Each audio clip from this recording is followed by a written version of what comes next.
just finish up here with regard to the Jesuits. They were suppressed in 1773 by the Pope. We must never forget that. And they were suppressed by a papal bull, Dominic Ac Redemptor Noster, and it was a bull of suppression and extinction forever. The Jesuits were never allowed to come to power again, according to Pope Clement XIV's bull. Even he got tired of them? It was a 4-year investigation. After 4 years of investigation, he said that they have completely departed from their purpose, and he suppresses them forever, and he forever forbade anybody to talk about it or write about it. I bet. So the Jesuits then, because they never forget or forsake, they poisoned him. They poisoned him with a very unique poison called aketa. And depending on the dose, depends on how soon or how slow the victim will die. And I get into this poisoning, that he was poisoned by the Jesuits, that everybody in Italy knew the Jesuits had done it. And as a result then, when they went to embalm him, they removed his intestines, they put it in a box. The box exploded. It was so horrible, the stench, that they had to stop the embalming. They came back the next day, his skin had turned black, his fingernails had fallen off, his hair had fallen out of his head. And so they then had a closed casket for the funeral of the Pope. Died from natural causes. Died from natural causes. So then, after the Jesuits were suppressed by the Pope in 1773, you remember they had been expelled from Portugal and all the Portuguese holdings in 1759. They'd been expelled from France and all French holdings, including the Louisiana Purchase, for which reason Jefferson purchased it from Napoleon so that the Jesuits would not be forced to leave Louisiana. So they were expelled from all of the French holdings, and they were expelled from all the Spanish holdings, which included all of South America. And this is what is illustrated in the Masonic Rite of Hiram Abiff. Hiram Abiff is the Jesuit order. The Hiram Abiff is killed by 3 ruffians. The 3 ruffians, Portugal, Spain, and France. The Jesuit order is dead. But who brings the Jesuit order back to life? Why, the worshipful master of the lodge whispers the secret word Mahabon in his ear, which is phallic, and gives him the right hand of fellowship and raises Hiram from the dead again. The worshipful master is the Pope. Sure. So the 3 ruffians are the France, Portugal, and Spain. The worshipful master is the Pope. And so this is the 3rd degree of Blue Lodge Freemasonry, where the Jesuits are, through a parable, telling their history. All right. So what do the Jesuits do now they're suppressed? Why, the Jesuits decide to start the Illuminati with Adam Weishaupt. Weishaupt is a teacher at Ingolstadt University of Canon Law, and so then he starts the Illuminati, and his name is Spartacus. Is his real first name Weishaupt, or did he change it to that? His last name was Weishaupt. So when did the Illuminati originate? 1776. The Jesuits were suppressed in 1773. Okay. Okay, so now they go underground and they start the Illuminati. Adam Weishaupt has the name Spartacus. Who was Spartacus? Great. Spartacus was a slave, right? He led a Roman revolt against Caesar, right? So here are the Jesuits, the slaves of the Pope, and they lead a revolt against the Caesar, who is Pope. And so what are they attempting to do? They want to get back the Vatican Empire because they've been suppressed. The Vatican Empire, with all of its churches and all of its properties and all of its schools and all of its wealth, is a huge prize. So what do the Jesuits do? They start the Illuminati, and they use Frederick the Great and his high-level Freemasonry to import the French Revolution into France. The Jacobins are all Masonic Jesuits. Joseph Guillotine, the man who designs the guillotine, is a Mason and a Jesuit. And what do? They punish all the monarchs of Europe. They behead Louis XVI. That's a punishment for the Bourbons having suppressed the Jesuits out of France. They behead Marie Antoinette. Why, she's the daughter of Maria Theresa. She's a Habsburg, because Maria Theresa expelled the Jesuits out of Austria in 1773. The Jesuits then killed the Dominicans, because the Dominicans had taken away the Inquisition from them. So they began to kill as many Dominicans as they can in France with the French Revolution. And then, because the Jesuits had been confined to Corsica, after their suppression, when they were brought back from South America, they bring forth Napoleon Bonaparte from Corsica. Robespierre on horseback. And so what do they do with Napoleon? He launches and wages the Napoleonic Wars. What does he do? He overthrows the King of Spain. He overthrows the King of Portugal. They go into exile in South America. And he sets up these little banana republics. Napoleon goes to war against the Knights of Malta on the island of Malta because the Knights kicked them off in 1768. In 1798, Napoleon lands there with his navy. He takes all the treasure of the Knights of Malta, expels them from Malta, and he goes and attacks Egypt to kill all the Mamelukes, because the Mamelukes are the protectors of the Caliph of Egypt. In the meantime, the Knights of Malta go north, and they're protected by the Tsar of Russia, who is also protecting the Jesuits and the Jesuit general during their suppression. Because when they're suppressed, they're protected by Catherine the Great of Russia and Frederick the Great of Prussia. Prussia's a Lutheran, Catherine the Great is Lutheran, but it's also Orthodox, so the bull doesn't have any effect in Russia or Prussia. And that's why Frederick the Great and Catherine divided Poland, Roman Catholic Poland, so that the bull would not be in effect in Poland, and the Jesuits wouldn't have to leave in any of their institutions. Is it working that? All right, so Napoleon conducts his war. He begins further to destroy Protestant Prussia. He attacks Russia, but he attacks Russia for the purpose of sacrificing his army. Because the Jesuits do not want all these nationalists, all these patriots who were German, French, and others returning to Europe when the Jesuits are anticipating setting up the Holy Alliance and bringing back the horrible kings that were in exile in England, and France, and Spain, and others. So they sacrificed Napoleon's army. You read Tolstoy's War and Peace. He will tell you how Napoleon ignorantly and stupidly sacrificed his army, took the wrong way out of Moscow, out of Russia. He deliberately sacrifices his army there. Just like Adolf Hitler deliberately sacrificed his army in Russia. Just as our Joint Chiefs of Staff are going to deliberately sacrifice our armies in the Far East and in the Middle East. Those guys are finished. They're going into a place where there is no retreat. You sink those aircraft carriers, they can't get out. And they're surrounded by fanatical Muslims.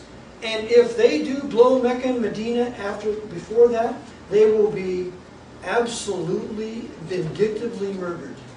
And I say that's what George Bush and whoever the next president's coming, that's what they're going to do. They're going to sacrifice our best soldiers somewhere in the Far East. Meaning that all you young Christian men, you do not sign up for the draft and you never go.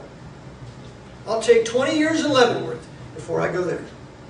It's not our war because they have planned for you a sacrifice there. Just as Hitler did his troops, just as Napoleon did his troops. So, after the Napoleonic Wars, the Jesuits were readmitted into France, Spain, Portugal. The kings come back, they start the Inquisition, they have the Holy Alliance. Well, during this horrible Holy Alliance, the Jesuits once again are expelled from Europe, and as I covered previously, they get together, they control Britain, and then they get America after the war between the states, and they use the British Empire and the American Empire to punish all the countries of Europe with the Second 30 Years' War. That's what they've done.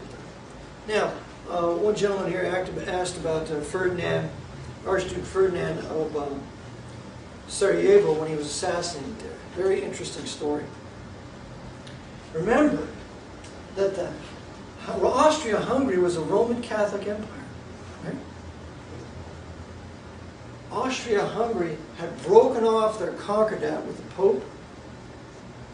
They refused to go along with all the anti-Jewish fury that was being produced in Austria at the time. And Sissi, who was the wife of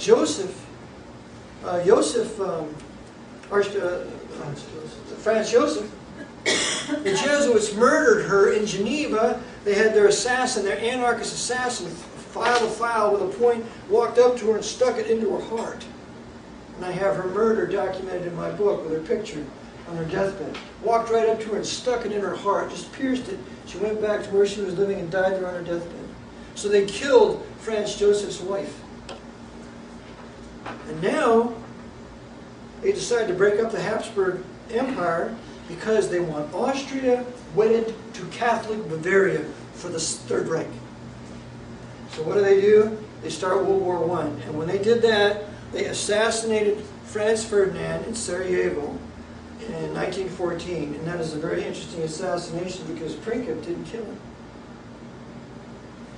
Franz Ferdinand was killed by a passenger, Pater, with a gun.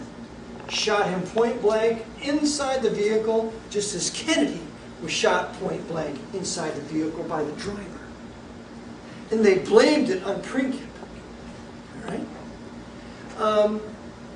The gun that was used by the assassin, Pater, the Jesuits had in their museum until 2002 or 2003. And I have a picture of the Jesuit with the gun that they had. Right. The Jesuit who gave last rites to Prinkup was the Jesuit, and he's recording all the history. The Jesuits are also on trial there in Vienna to make sure that what really happened doesn't come out. And there is a Jesuit historian who did this, and it's a book called Sarajevo. So the Jesuits were behind the assassination of Ferdinand, and this ultimately then is blamed on Serbia. Serbia then is aligned with Russia. Russia is brought into the war. Austria is aligned with Germany. That's brought into the war. And so the Jesuits, through the assassination of Franz Ferdinand, started World War I. They also did the same thing with the Lusitanian. You'll like this story. The Lusitanian was loaded with bullets, bombs, you name it. And when the Lusitania came over, Winston Churchill was the Lord of the Admiralty. And Winston Churchill was telling the commander of the ship, the captain of the ship, where to sail or where to steam.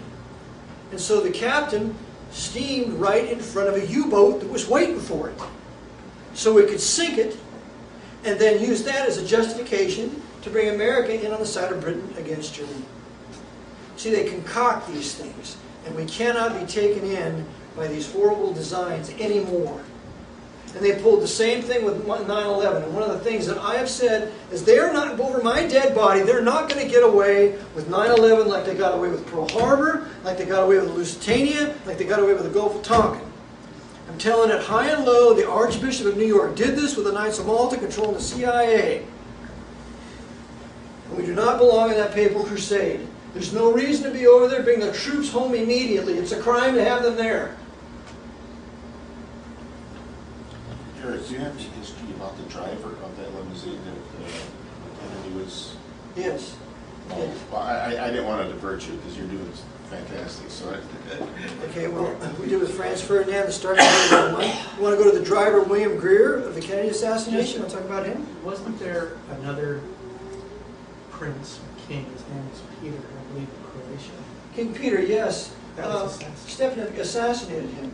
Pavelic assassinated him. Because Peter wasn't going to go along with things here. Peter was, I believe he was a Serb. Yeah. He was Serbian. So they assassinated him because the Serbs are Orthodox, and the Jesuits, because the Serbs will not go along with the Vatican, they decreed their death in World War I, or World War II.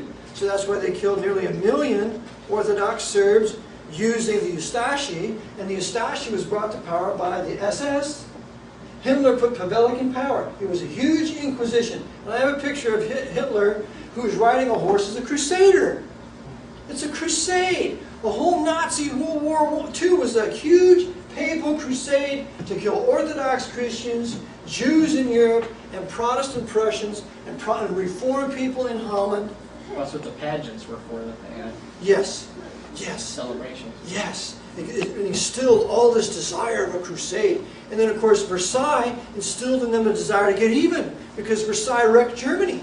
And they didn't have to do that. Germany wasn't responsible for starting that war. It was Britain. And I cover this in my book. It's called the Russian Imperial Treaty, where in 1892, Britain, France, and Russia entered into a secret treaty that if any of them were attacked by Germany, or there was any closeness to war, they would immediately attack. It's horrible. So Germany was set up for this, but then you have the Kaiser, who was ultimately serving the Jesuits another way. But see, he was betrayed because 800,000 soldiers, Russian soldiers, were mobilized on the east, in the east of Prussia. And military mobilization is an act of war.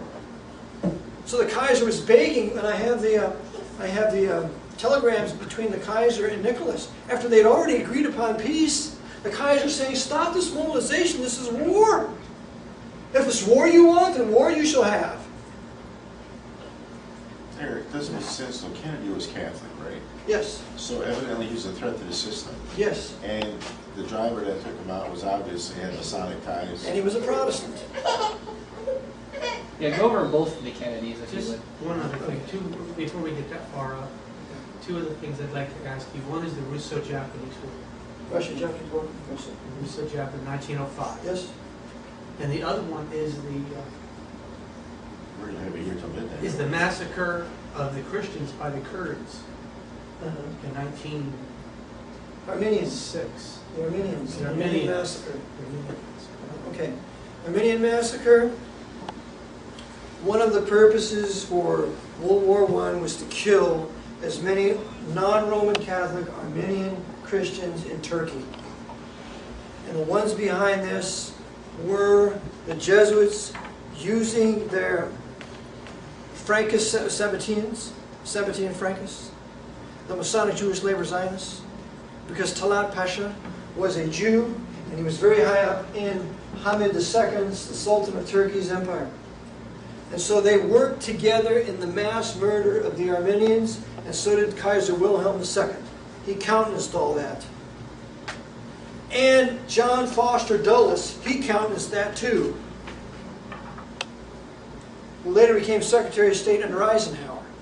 He countenanced all that. It was a massacre, and the Turks today deny that it happened. They're Armenian Holocaust deniers. There's 2 million people, that's right, from about 1895 to 1920. So it was a Vatican annihilation, and I want to get this, using Islam. They used Islam to do their dirty work. Just as they used Islam to do their dirty work against the Serbians in World War II. Remember, the Grand Mufti of Jerusalem was the select guest of Adolf Hitler in Berlin from 1941 to 1945. And the Grand Mufti of Jerusalem helped Hitler in the killing of as many Jews as possible and these Orthodox Serbs, because he was the one responsible for recruiting the Handschar Division. Okay. So that's the Armenians, and the other one was Russo-Japanese War. Okay, remember that it was decided that the Tsar of Russia had to go because of Alexander II and Alexander I. And by the way, the Jesuits were still suppressed in Russia at this time because they were suppressed in 1820 by Alexander I. Alexander also shut every Masonic lodge in 1822, and for which he was poisoned in 1825. Praise God, I like him. I have a picture hanging up of that guy. So the Jesuits decided that it's the end of the Tsar. So Nicholas II was going to go along with this. So what happens is the Japanese sneak attack the Russian Navy that had been built by John Paul Jones. And they sink it. They destroy the Russian fleet. And remember, the Russia has been under attack since the Crimean War in 1856 to 59. That's when they lose the holy sites in Jerusalem. That's when the British, the French, and the Turks attack Russia. They're busy hammering down Russia at this time, Tsarist Russia, because they want to conquer Orthodox Russia, the third Moscow for the Pope. So now, in 1904, they have the Russo-Japanese War. They destroy his fleet. And guess who is the intermediary, the guy who negotiates the peace between Japan and Russia? Dirty Theodore Roosevelt, for which he gets the Nobel Peace Prize. Okay? And remember at this time also that Emperor Meiji is the emperor that the Jesuits put in power when he was 12 years old after they assassinated his father, Emperor Komi, at 36, for refusing to allow the white men to enter Japan, for refusing to allow any other Catholic Christians into Japan again. So they control Japan. Japan is a sword of the church because they control Emperor Meiji. They control Germany through Kaiser. They control the Islamic Muslims in Turkey through Hamid II in killing off the Armenians. They're controlling all these different monarchs, even though they have different religions, but they're all serving the purposes of the Vatican. That's why we can never get thrown off by saying, well, Kennedy was a Catholic. Why did they kill him? We can never get thrown off like that because they kill their own. For example, let's go to Kennedy now. John F. Kennedy was the greatest president we have had probably since the good things that Lincoln did. John F. Kennedy wanted to end the loopholes for the U.S. steel industry and for the oil industry. That would have brought in $300 billion. Well, the steel industry is run by J.P. Morgan, that company. Who owns J.P. Morgan? The Knights of Malta. The Federal Reserve, the Knights of Malta run it. We have the oil industry. Who runs the oil industry? Why, the Knights of Malta. George Herbert Walker Bush. William F. Buckley Jr. He's big into oil.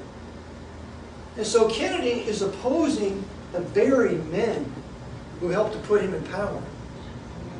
Kennedy wants to print, he prints United States notes.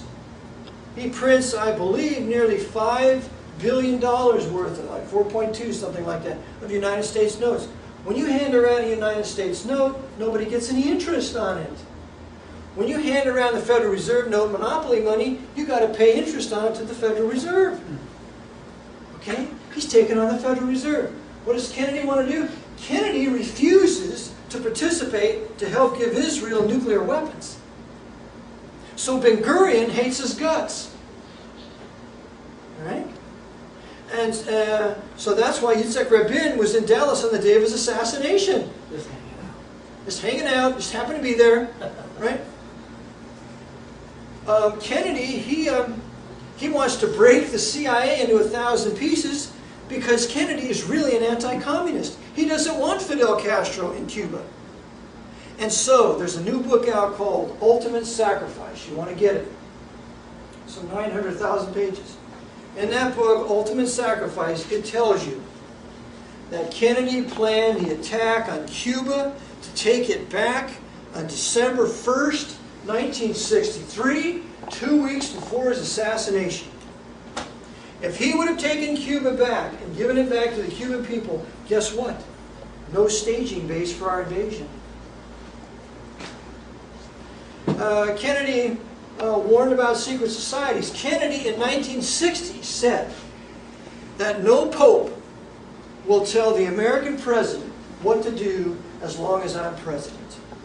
He openly repudiated the temporal power of the pope. I have it on record. I have the speech. I recorded it in my book. For doing that, when he did that, that's when they set in motion his assassination. And they decided, we're not going to just kill him with a poison cup. We're going to slaughter him.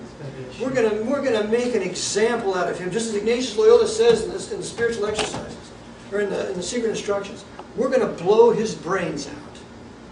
We're going to do it at 12:30 in the afternoon in Dallas, or wherever we're going to do it. So everybody gets to see, and we're going to film this with several film people, and we're going to show this to all the presidents, the kings, and the military dictators around the world to show you, if you think you can resist us, we can kill an American president and nobody goes to jail. Nobody gets prosecuted except Clay Shaw. And if we can do that in free America, we can do it in Russia. We can do it in China. We can do it anywhere. That's what that was for. How was the driver able to get by with what he did? Simple. Simple. They shot him in a special place on Elm Street. By the way, that's why they named Freddie on Elm Street. Oh. Because it's on Elm Street where they killed Kennedy. That's the only reason why they named it Elm Street. And so what they did was they got him right in front of Abraham Zapruder with his millimeter, with his camera, with his video. Abraham Zapruder was a 32nd degree Jewish Freemason, and he had 2 CIA front operations. Zapruder was CIA. That's why they let him stand there. They ran everybody else off the grassy knoll. There was nobody there. Nobody's there. That's why they let him stand there. And his secretary is standing behind him, steadying him. And his secretary is the wife of George de Mohrenschildt. And George de Mohrenschildt is the one who handles Oswald after he comes back from Russia. And George de Mohrenschildt is a big oil baron, and he's a Knight of Malta. His brother is a Russian noble and a Knight of Malta, Dmitri von Mohrenschildt. Okay? So, here's Zapruder. He's going to film this now. And he films it high. Because if you remember looking at the Zapruder film, you don't see the whole car. He films it high. Because there's 2 shooters that are going to shoot him from the front. William Greer, he brakes, he brings the car almost to a complete stop. He looks, and he brings his .45 over, and he shoots Kennedy. Because remember, William Greer's left-handed, and he's a SEAL. He's a Navy SEAL. He was CIA. Also, in addition to Secret Service and the driver. And the guy who's controlling Greer is James J. Rowley, whose brother's a Jesuit. Where did that bullet hit him? Hit him right here. Shot? No, the throat was before. The throat was near the overpass. Kennedy gets a bullet in the throat, first of all, before the kill zone, and he brings his hands up. Then he's shot twice in the back by the follow-up vehicle, George Hickey, who's shooting him with an M16. Yeah, you read about that. Menninger, Mortal Error. The book is called Mortal Error. And Howard Donahue was a ballistics special. He said, even though he said Kennedy got hit in the back of the head, but he said for sure Kennedy was shot from behind by Hickey. So he shot then twice in the back. He's already got one in the neck. Excuse me. And then as he's in Jackie's arms, Zapruder's filming this, and simultaneously he gets 2 headshots. He gets a headshot from the driver, and the driver shoots him about here, and it blows the back of his head off here, the right lower region of his head, onto the trunk, onto the street, and later a piece is found called the Harper Fragment, which was traced back to here. That goes up and back and on the street. But he's also shot from the sewer. The guy raises up out of the sidewalk. There's a manhole right in the sidewalk. I have a picture of it in my book. He rises up out of the manhole and shoots Kennedy right in the side of the head here and blows his brain and matter back some 30 feet. He hits Officer Hargis, smashes him with blood and bone, and the .45 slug lands in the grass on the other side of the curb. I have a picture of an FBI agent picking it up. He pockets the slug, and nobody sees it ever again. Kennedy was shot 5 times. Twice in the head simultaneously, twice in the back, upper and lower, and once in the throat. And Connolly was shot twice. So no miracle bullet.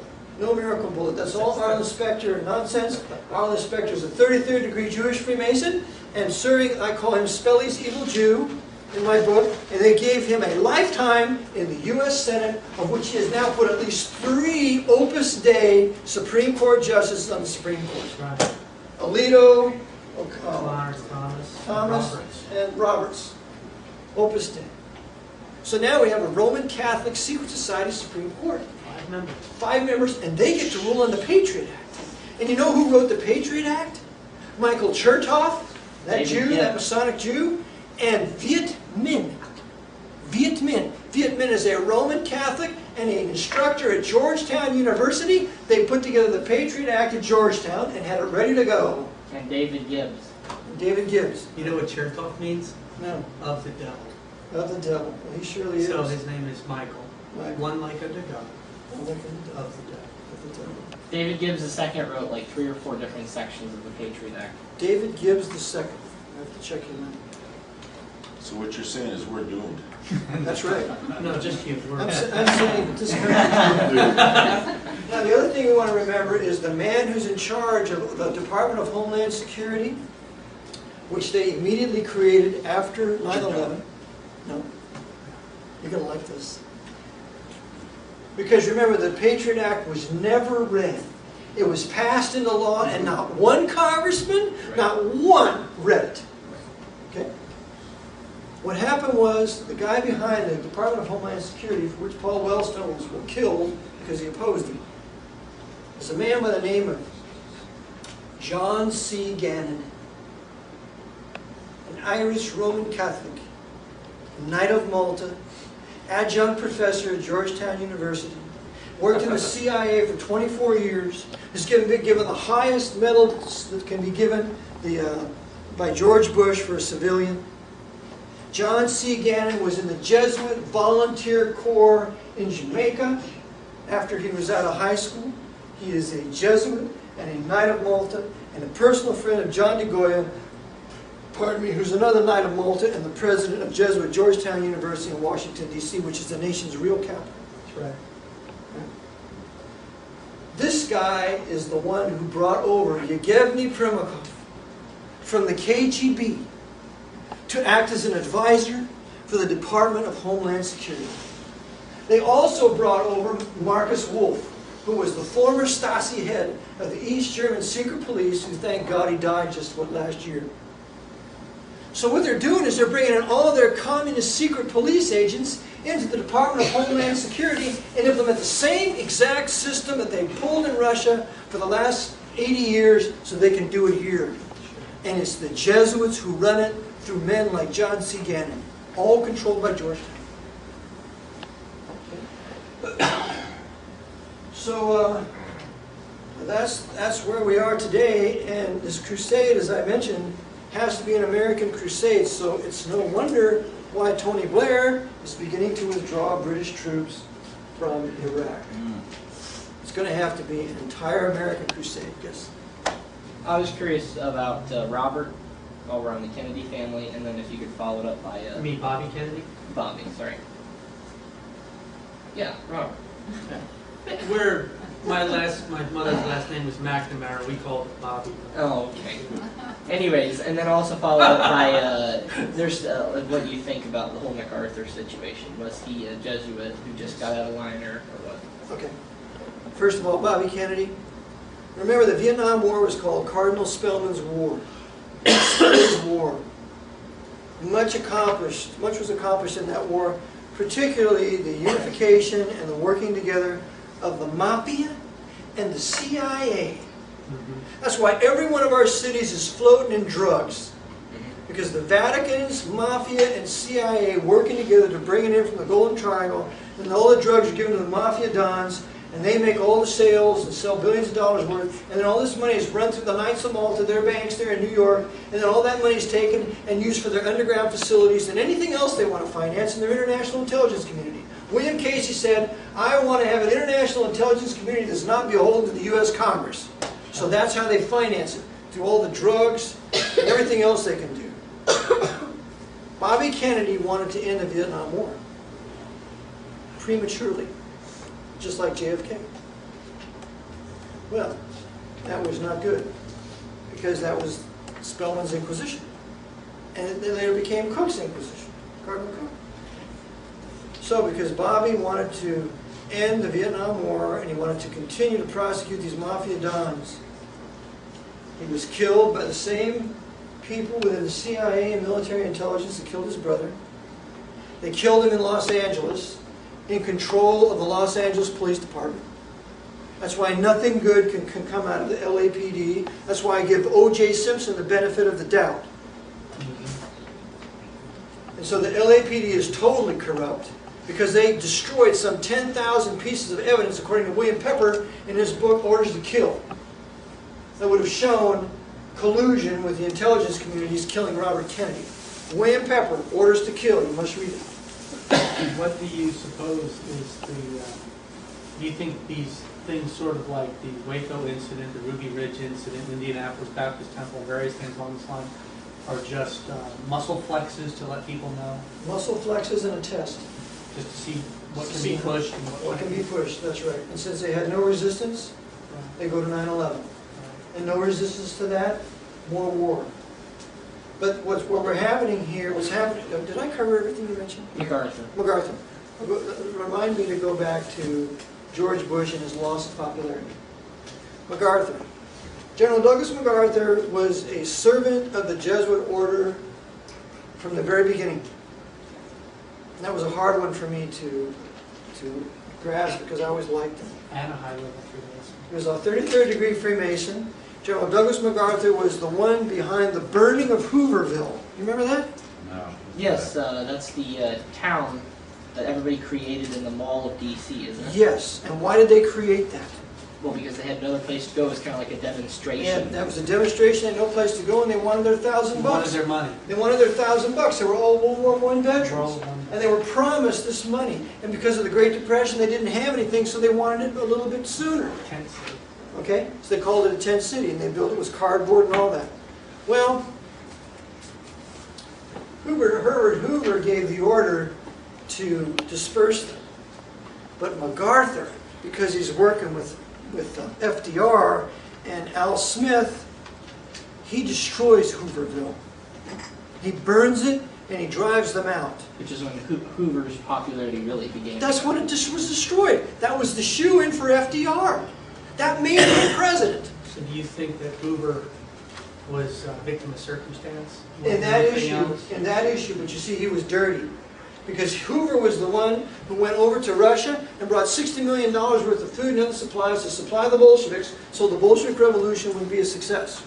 And he later became like president of something, or was it the Supreme Court that he was on, or No, that was Taft. he was in charge of something.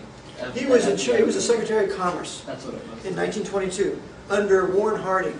Warren Harding was another 33rd degree Freemason, but he was a very good president as far as the things he implemented. No internationalism, no League of Nations. He did a whole bunch of good things, but they poisoned him too. So anyway, that's what happened to MacArthur. So MacArthur, then they use him, and he conducts the war in the Far East. And the war in the Far East was completely managed. It could have been won easily. There was no reason for Tarawa and Iwo Jima and all those sacrifices. They were not necessary. But MacArthur's part of the betrayal of the Indianapolis. MacArthur's the builder of the Cold War. There's huge communists over there. We have this communist threat that's going to come and it's going to kill us all. It's nonsense. The communists couldn't make a wheelbarrow. Nothing covered. They couldn't do anything. The Russia was not. They had no paved roads in the name of Christ. They had nothing. They were never a threat unless communist Russia and China was built by American industry, and they needed more time. And because Kennedy wanted to end it prematurely, because our enemies weren't quite yet built, they killed him. And MacArthur played along with it the whole way. He continued to beat the anti-Cold War drum. What about Korea? Well, evidently MacArthur, for a moment, wanted to win Korea. Yeah, Because when he landed his destroyers at Incheon, the tides at Incheon rose and fell 40 feet. So he left the destroyers on the beach. He went in there, he defeated the Chinese. And for that, Dirty Harry Truman relieves him of his command. Because you see, General, we got to lose Korea. I believe God in His providence did not allow South Korea to go at that time because there were many of His elect there that needed to be saved. Amen. So there was much missionary work that went on there after. What about the one thing that's been brought up quite a bit is the USS Liberty? Liberty. The Liberty was aiding the Arabs. It was a spy ship, and it was aiding the Arabs. And the other thing is, this was done, I believe, on order of the Vatican to ultimately begin the turn against Israel by the American people. Because it was not necessary. The whole 67 war was orchestrated. There was no need for that. I mean, our own president turning around and saying, I want that blank ship on the bottom of the ocean. That's right, Lyndon Johnson. Lyndon Johnson was an absolute Jesuit temple coadjutor. His best friend was a priest from Francis Xavier Church in Stonewall, Texas, Winnable Snyder. Johnson's mistress was a Roman Catholic. She had a son to him. He wasn't from Texas either. Let's point this out. No, he was from Texas. No, he wasn't. Are you sure? Well, his grandfather was a Baptist and from Texas. Are you insinuating he was stepping out by saying mistress? Well, I'll tell you, I have a book I just purchased at a yard sale it shows Pope Pius, whatever it was, after Kennedy was assassinated. Paul VI coming to New York, meeting with Lyndon Johnson. Yes. And the first persons that he goes to see is Jacqueline. Yeah. Yeah, what's that whole Just to story? rub her Obviously, nose in it and to go see the other boys. she saw what went on, so how did they keep her quiet? Or did They threatened to did kill they her set up children. the marriage, or I mean, what? They threatened to kill her kids. They threatened to kill her kids. You talk, Carolyn's dying, and so is John Jr. But they did anyway. They didn't kill Carolyn. Carolyn's a member of the Council on Foreign Relations, the very murderers that killed her father. No. And they killed John Jr. because he got out of line later on when he grew up. But she married Onassis. He's a Knight of Malta. He's a Greek Knight of Malta. Wow. Along with Spyros Skouras. Did she really have a choice in that, you think, or was that to keep her She was in already check? pregnant once with his kid. before. Well, supposedly, yeah, she was already pregnant by him. I think that was part of him taking care of her after they killed her husband. Yes. I talked to a fella at church, he was in the Navy in World War II in the Pacific, and he said he was on a carrier fleet that was instructed to sail into a typhoon under General Nimitz. Yes, yes. And that, he said they lost, in his words, a couple of tin cans. So they had a couple ships sink. Yes, yes. Nimitz was a stinking, dirty traitor, along with Admiral Stark, because Admiral Stark was also behind the Pearl Harbor bombing. And then they whacked husband Kimmel and General Short, blamed them, used them as the fall guys. But yes, Nimitz could have won that quite easily before. But see, they were working both sides, because why did they do this? We have to bomb Japan back to the Stone Age.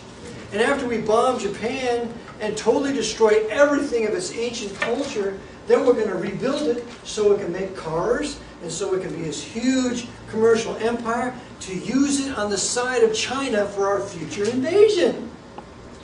Do you suppose that we have outside, in the political realm or in the governmental realm of the world, do we have any allies? No. America doesn't have one foreign ally anymore. They've all been betrayed. Do we as Christians have any allies outside of Christ? Not that I know of.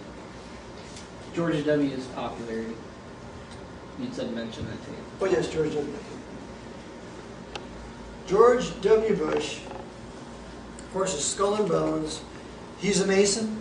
His father's a high-level Mason. His brother's a Knight of Columbus. His uncle's a Knight of Malta. He's dirty, dirty, dirty. And before 9/11 happened, George Bush took a trip to Rome and conferred with Pope Jon Paul II as they worked out all the arrangements. And remember, all the archbishops and the cardinals, they left this country and they went to Rome to talk about the supposed sodomite problem. No, they couldn't care less, because they're all sodomites.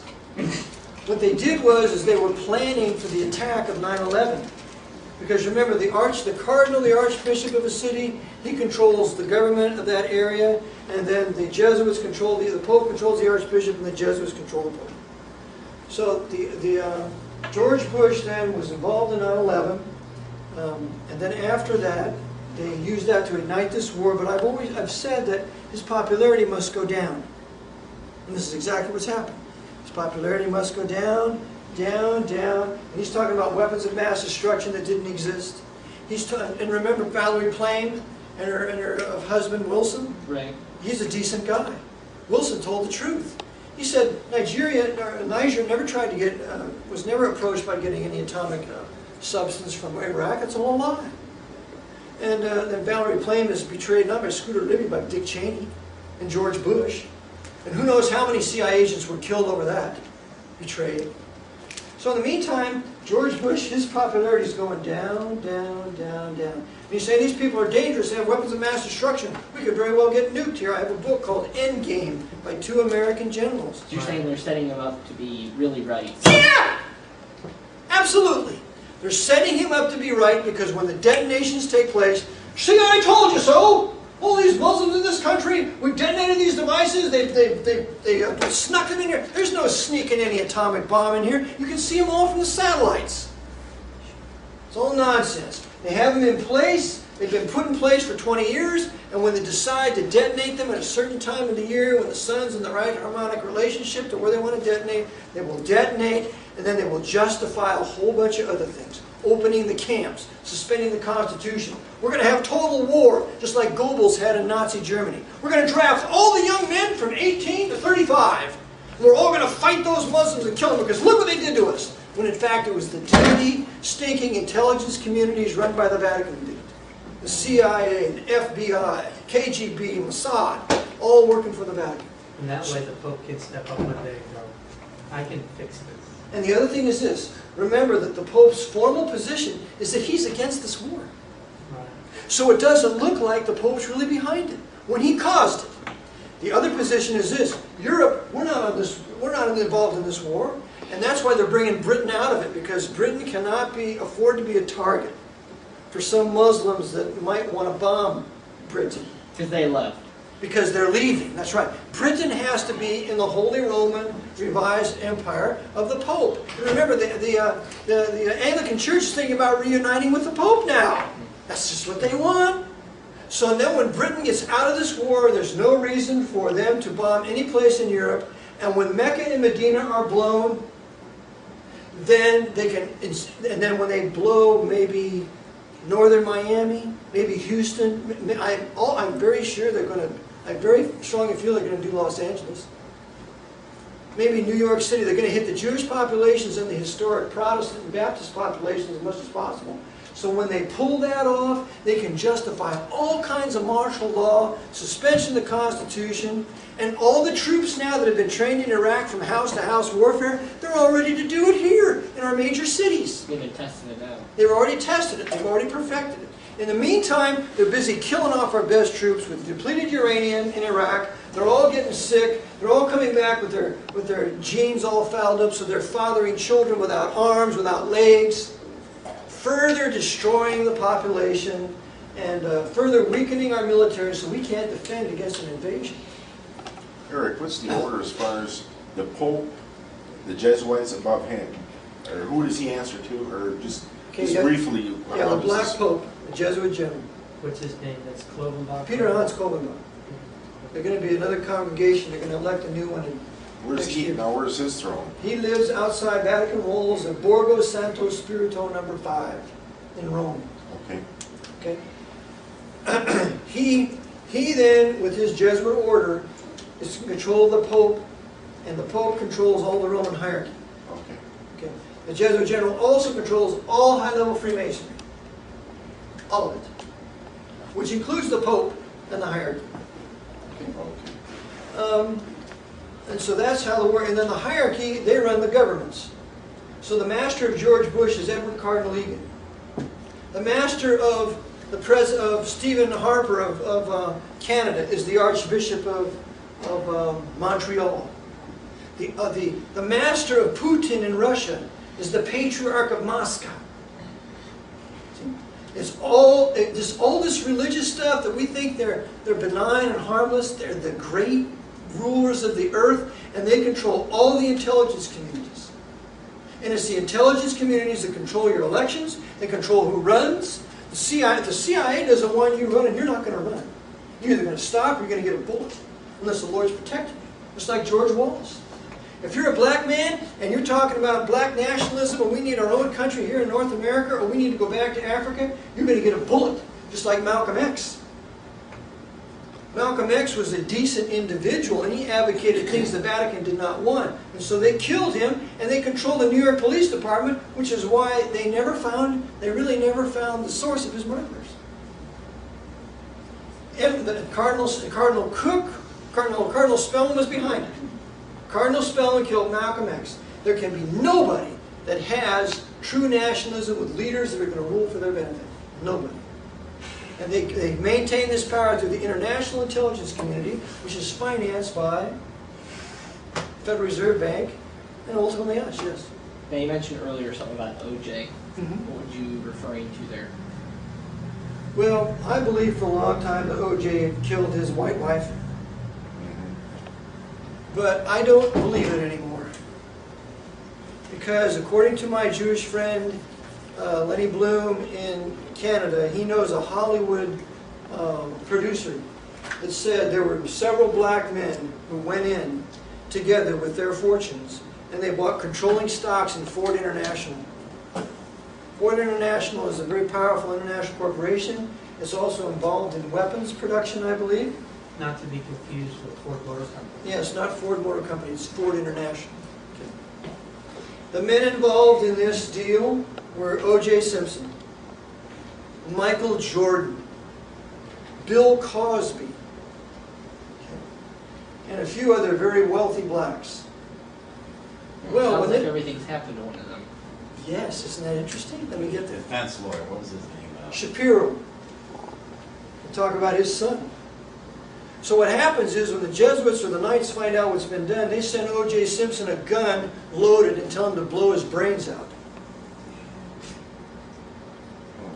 And so Simpson, they contact him, and he then sells back all the stocks. So they get all their control back of Ford International. But it's not long after that his wife and her friend, who's Jewish, get viciously murdered. Okay, and it's very interesting because they found a footprint, a blood thumbprint or fingerprint on the back gate that they never brought as evidence to trial. You want to tell me why? The thumbprint or the fingerprint will tell you who it is. They refused to admit it into evidence at the trial. Why? Because it wasn't Simpson, that's why. And so now, after this happens, of course, Simpson's career is ruined. Michael Jordan's father is killed. Shapiro's son dies of a drug overdose. Bill Cosby's son is killed. Gunned down. Gunned down. You have all these guys that are killed that were related to this deal getting whacked. The odds are too great that it's by coincidence. And therefore, on those things alone, I say the whole investigation needs to be reopened. Mark Furman is a liar. And they deliberately threw the case and would not allow evidence to be brought in because it would have acquitted him and it would have led elsewhere. So rather they take it on to a wrongful death civil suit, and Simpson loses in that. I tend to think, no, Simpson is not guilty. If he was involved, he's not the only one. Eric, Yes. what would you say to those Christians, professing Christians today, that seem to be deceived by these mega churches, these big apostate Christian organizations that seem to be controlling what's going on today in terms of the Christianity? Well, I think your Pastor Mike here would be able to deal with that real well, but I'll just second it by saying that it's not of the Lord. It's not of God at all. And what are they doing? They're preaching an Arminian gospel. Yeah, no repentance. No repentance. Ask Jesus into your heart, and ipso facto, I'm going to pronounce you saved. It's no difference in the confessional. You go to the confessional, the priest says, say Hail Marys and Our Father, and now you're forgiven your sins. In the evangelical world, you say, okay, ask Jesus into your heart, all of a sudden, ipso facto, you're saved. There's no repentance at all. None. And so they're pronouncing people saved, and they're not saved. You know why they're not saved? Because I can tell what happens. There's never a political movement to undo any of this. And they use the rapture, they use the, I hate to use that term, they use the appearing of the Lord as an excuse to let the house burn down. Instead of saying, no, I will occupy till He comes, and I'm not going to allow this to happen, just like our Baptist forefathers did. Or they're going to the other extreme of hyper-Calvinism and say, well, God's sovereign, He's in control of everything, therefore there's really nothing I can do about it. This is just a bump in the road. It's just a bump in the road. So there's no effectual praying and intervening where God will answer their prayers and step in for them and kill this man over here, give this guy polio, have this guy get hit by a train so that this begins to stop. Because the Lord needs to get involved. There's nothing we can do about it. And so I say all these mega churches, they're powerless. Jack Van Ampe, Kenneth Copeland, of course he's of the devil anyways, the 33rd degree. Sure. We got John Hagee. I sent Hagee a copy of my book. He never responded to me with any of that. Well, D. James Kennedy, he's got the Jesuit symbol in his church. Two of them. Two of them. You got Billy 33rd degree Freemason Graham. Holstein. Olstein, he's not even a preacher. The eye blinker. So all these guys are if you're on the TV and you have good press, you are not serving God. Because if you're on there, you're not going to be telling the truth. Every preacher in this country should be saying 9/11 was an inside job and nobody in our church is going to fight this crusade. Nobody. If you do, you're out. This is the Pope's war. They're setting us up. And you know what? They didn't pick a Roman Catholic to start this. They picked a Protestant. I heard Chris Matthews. Remember Chris Matthews? He's trained by Jesuits. He went to Holy Cross. Just like Tim Rissert. He's trained by Jesuits. He went to John Carroll. They're all a bunch of stinking Jesuits. Okay, and what are they doing? They're calling George Bush Oliver Cromwell. He's a great liberator. He's going to fight the armies, the enemies of the Lord. And they're going to blame it on the evangelical, fundamentalist, Bible-believing people because that's what George Bush pretends to be. When in fact he's totally backed by the Cardinal of New York, by all the Knights of Malta, including his uncle, and he knows it's all a Vatican game to take this and blame it on us. And that's How many pictures of the president kissing the Pope's ring do you need? right. Look Him at him at and the Billy funeral. Graham. Billy Graham? Yeah, him and Billy Him Graham. and Billy Graham. 33rd degree. So all the organized Christianity of today, as long as it's incorporated and they've departed from the King James Bible, they're all serving the Vatican. And if they're all doing that, now every Bible college that I know of, very few use the King James and the Text Receptus is the Word of God. So they're all of none effect in resistance. Yes. Now, I was glad you went there. I was going to ask you, do you have a lot of knowledge or information on some of like the leaders of fundamentalism? That's where I see a lot of the weakness, the supposed facade. John R. Rice and some of these men who claim to be born again, who claim to be fundamental, and yet it's through their leadership that Christianity, true Christianity, went from the forefront to That's right. non-existent. They're all Arminians, brother. It's a free will gospel. As long as we believe man has a free will, we're not preaching. We will not truly understand the nature of man and the salvation of God. Now, I don't see any Calvinism or Arminianism in 1 Corinthians 15. But as long as you champion the free will of man, which they do, you play right into the hands of the Jesuits. It's an Arminian gospel. Where do you see the last great preacher? You see it in Billy Sunday? No, Billy Sunday was friends with the Vatican. I wasn't. Yes. He made big mistakes in that, especially towards his live ministry. Billy Sunday was an acrobat. He was an actor. He was an entertainer. And he was close friends with the Vatican, and he was behind women's suffrage. He was behind prohibition. Prohibition was a design by the Vatican to make their mafia rich. So who would you say is the last great American preacher? Yeah. I'll tell you one preacher I like listening to. He's a black preacher out of Baltimore. His name's Joe Brown. He's a great preacher. I used to listen to him every day on the way to Bible college. I think, I don't know who you would say, maybe J. Frank Norris. He was a good preacher. Yeah. He separated from the Southern Baptist Convention. He was a Baptist. He had to kill a guy in his study. He had to shoot him. But he was still a good preacher. He was quite a man. Yeah, J. Frank Norris was good. Yeah. Heard you came to Dallas to kill him. I just thought I'd come down here to the train station and introduce myself. But I think there are good local preachers. You know, like your pastor here, from what I know of him, and others. But anybody well known, it's got to be 80 years, something like that. Maybe more. How about for charities, these public charities, what would you recommend to people in terms of donating money to them? Goodwill and, all these big charities, are they fronts for the Give it all Vatican? to the Red Cross. Give it all to the Red Cross. Well, I don't have a problem with Goodwill because my family gets some of our clothes there. and they're like brand new. Yeah. They're like brand new. Yeah, should have used them as an example. So we'll take our The clothes. big guys. The big guys. Red Cross, no way. Red Cross the Red Cross helped Himmler escape Europe. It's all intelligence. Is it really? Ask any World War II or Vietnam, Oh, yeah. the Korean War servicemen about the Red Cross. Yeah, they just hate it. Oh, Yeah. And what's another one? trying to sell their mail to them. Yeah. Salvation Army. Jubilee. Jubilee.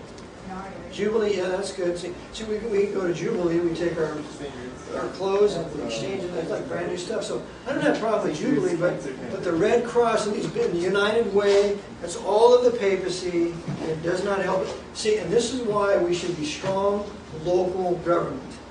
Right. Local government should be liberal. In other words, we adjust to the needs of each other. But central government, or if we're going to confederate together, it's very limited, and you can only do this. And if you go beyond this, we're seceding. Secession's the only. Secession's the only, that's why I end up in my book. Secession or expatriation. So what I call for my book is the starting of a new white nation somewhere here in North America that is Bible-based. Montana. That's correct. Any That's what I call suggestions for a geographical location? That, I don't know. I thought, well, look what's happening. It's a global thing, isn't it? Look what's happening. You have, okay, let's define a nation. I don't want anybody here to think that I hate black people or Mexicans. Okay? But I'm white, and I have a right to be white. And I speak English, and I have a right to speak English, or try to speak English. See, I have a right to have a culture that supports white people, that supports English-speaking people, because I'm white, and because that's my choice. And so when I advocate this, that's what I'm advocating. So what I advocate is that we have some area where we can secede and we can start our own nation once again that springs from the church. The church, as it did in the colonies, started the colonies. The Baptist Church in Rhode Island started Rhode Island and ultimately becomes a sovereign nation.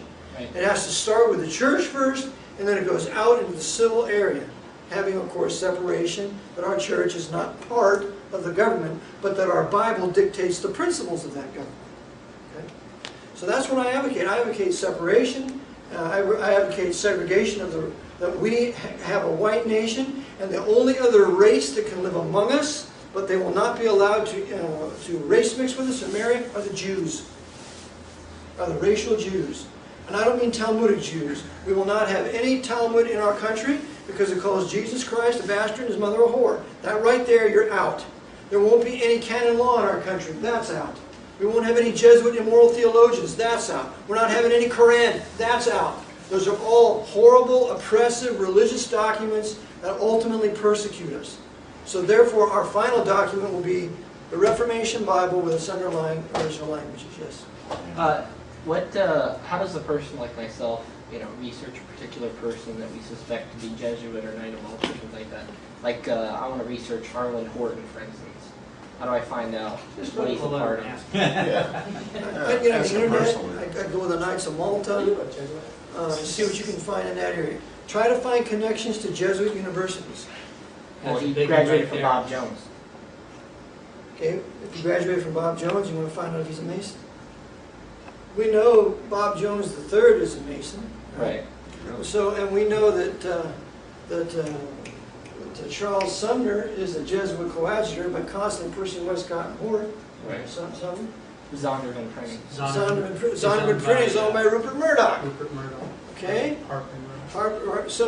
So you have to connect them with their connections, because this is the value of the doctrine of separation. We separate from anything that might implicate us with these men. And they don't. And they know the doctrine of separation. And when they don't separate, then as a result, you can tie them to it. Just like new guy Gates, of course, That's the Georgetown. CIA. Yeah, that's Book and Snake? He's Book and Snake. Here he is, Georgetown University, Right. taking the place of Rumsfeld, who spent years at Georgetown, who was appointed, who was friends with Clinton, who went to Georgetown. Yes. Who was friends with Tommy Lee Jones, who went to Georgetown. Sure. Who was The Men in roommates with Black. Al Gore. Al Gore? Al Gore and Tommy Lee Who Jones were invented roommates. At Georgetown. Who They invented were roommates. Yeah. There was only 2 people in a room in Georgetown, and they were roommates for 2 of their 4 years. And see, now you see the Men in Black? The Yeah. movie Men in Black? They're Jesuits. Yeah. Yeah, Yeah. sure. How about one last thing on Alberto? I mean, what's your with all the reading material you've seen, what's your final understanding of them? Alberto Rivera was exactly who he said he was. He was a Jesuit with the fourth vow. And in fact, my friend Greg Szymanski, who I've done radio broadcasts with on arcticbeacon.org, he's had Mary Rivera on last week. So you want to listen to his interviews with her and Leo Zagami, who was a Muslim, but he was a Roman noble, Illuminati P2, and he confirms everything that I am saying, that the Vatican brought down the World Trade Center so they could have a crusade against Islam. And he came right out of P2 in the Monte Carlo Lodge.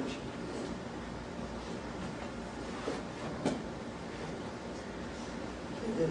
Seeing that America has no more than, like, what would you say, 10 years, what would you say we should do to prepare for it? Great. Yeah, I would pray and seek the Lord about it, but remember that, we need to do something. Our forefathers left Europe and came here to escape the Inquisition. Not to hide. Not to hide. They came there to start fresh. Right. Because after all, we'd been killed for 200 years. Every city in Europe was burning our brethren every day in auto de phase. So what do I think we ought to do? I think we ought to find a place where we can be white, where we're not going to be followed by these Roman Catholic Mexicans, where we can escape the black savagery that's going on in every major city in the north, and probably down here too, as opposed to the civil blacks, many of whom are Bible-believing Christian people, and I feel sorry for them, but they're going to have to deal with this their way. We need to go to a place where we can be white, have a white area, where we can have our own food, where we can have our own weapons for our own protection, where we can begin to start fresh and anew. Because if we stay in this position, they are going to round us up and take us to the concentration camps. That's right. You're absolutely Have you heard about the group of people, the 230 families in Idaho? They took over a whole county. No. That's Jack McClam. I mean, they're not He was- born again. They're not. The Bible isn't their forefront, but they have the idea. I think They have the right idea, and I agree with that. But see, here's one of my points. All of the West is going to be taken by the Chinese. Done. They're done. But would that be better to try and fight than people that look like you? At least you know your enemy. And in some of those mountainous areas, are the only parts of America that are There's uncharted. plenty of that in New England. I say New England is the safest place in Nova Scotia, and those areas up and through there. Oh, you're saying the Canadian. That Fine. Canadian area, and up in Vermont and Maine and New Hampshire, and those kind of, it's white, unfortunately it's cold, but it's in that area that I say we're the best off in any part of the country. All of the West is going to be given to the Chinese, the South is going to be given to the Muslims, and then they'll conduct their Inquisition here for another 30, 40 years if the Lord tarries. And they're going to do to the people here what they did to the Russians for the last 70 years. So I say we need to be up in the northern parts, where it's cold, where white people are better off from the cold anyway. Can you eat the fish out of the water? Eat the fish, we can do that. And I've seriously been thinking about Canada, I just don't know, I've been praying about it. Yeah, it's good water But- supply. Well, Eric, I put my prayers to action. I bought a couple lots up in Nova Scotia last summer. Went up to take a look at them on the water. So anybody who needs a lot of water, of course it's seawater, so you're gonna have to find a way of purifying it. But nevertheless, I have 2 parcels up there. Okay, here's why I think Nova Scotia is a good place. Because it will never be given to the Chinese, and it will never be given to the Muslims. It's too cold for them. It's cold, and it's also part of England. Ah, it's Commonwealth of England. It's Commonwealth of England. And That's good. remember, they have the largest port on the east coast of Nova Scotia. They have a huge aircraft carrier there. Halifax, that's right. They will never give that area to Rome. And what I see they're going to do here is what they did to Germany. They're going to partition this country. The Chinese will get the West and the Russians. The Muslims and the Chinese will get the South. And the Northeast is going to be taken by Europe when Europe arrives here. As it once was. As it once was. How about the Midwest, though? So Florida will be Arab, That's or a would big you say that's Florida will be full of Mexicans or Mexicans, Arabs. Yeah, Mississippi River now, it's a big floodplain. it's a big floodplain. You don't want to do it. So that's what I say. And see, the other thing too, you guys are young. You guys have wives to choose yet. You need to be able to be mobile. And that's out of Nova Scotia into Europe.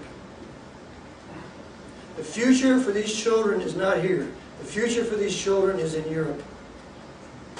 Because after this crusade, they're going to build Europe. They're going to have a revived Holy Roman Empire. The euro will be the standard of the world. And they're going to solidify the finance of Europe more than any other place. It has more people. It has the greatest armies. Germany will be the center of the new revived Europe. It will be the economic hub of the world. Whoever controls Germany controls Europe. Whoever controls Europe controls the world. And so I say, for you young people, you want to think about Canada, Nova Scotia, and when you're able, to Scotland or to somewhere like that. Because this place, especially the U.S., is going to be the killing floor for the 21st century. This is going to be the place. That's why they brought all the Muslims in our major cities. That's why they bring all these Mexicans up here, George Bush and Vicente Fox and the others. They brought them all up here. And the blacks, they're in deep trouble. You ever been at Dearborn Heights? Really? Now, of course. Oh, yeah, they want to exterminate. Because you see, the Mexicans are going to displace all the blacks as laborers. What are the blacks going to do? They're going to go to war. And when that happens, there'll be a race war between the Mexicans and the blacks. Maybe whites will even be involved, and that'll justify opening the camps and sending them all there. Remember, Lenin said, to have a successful revolution, you have to move the middle class. So what have they done to us whites? They've taxed us to death. They've had us under white flight for the last 50 years. We cannot have a white culture. We have been forcefully race mixed. And so what's happening to us? We are losing our race. We have mulattoes everywhere. We cannot have a white culture. We're being Africanized in the arts and TV. And so what's that doing to the many, many white people? It's driving us into the fascist right-wing camp of Fox News Network.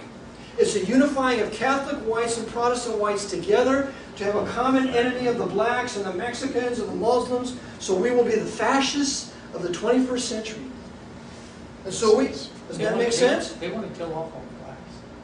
That's right. They've used the blacks to destroy the country, and then after they've used them, they're going to send them all to the camps. You've never seen a black in a concentration camp, have you? They kill them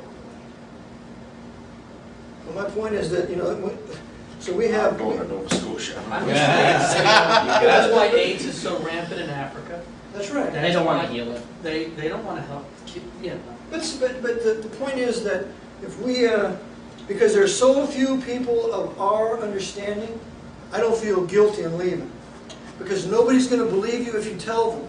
They're not going to believe you. And the mass majority of these Christians, they all believe the war in Iraq's a wonderful thing. No. Okay? So we want to just separate ourselves from that. You know what? The Lord will bless us for it. Amen. It's like Lot. Amen. Any more questions? Comments? Okay. Pastor Mike, thank you for your time.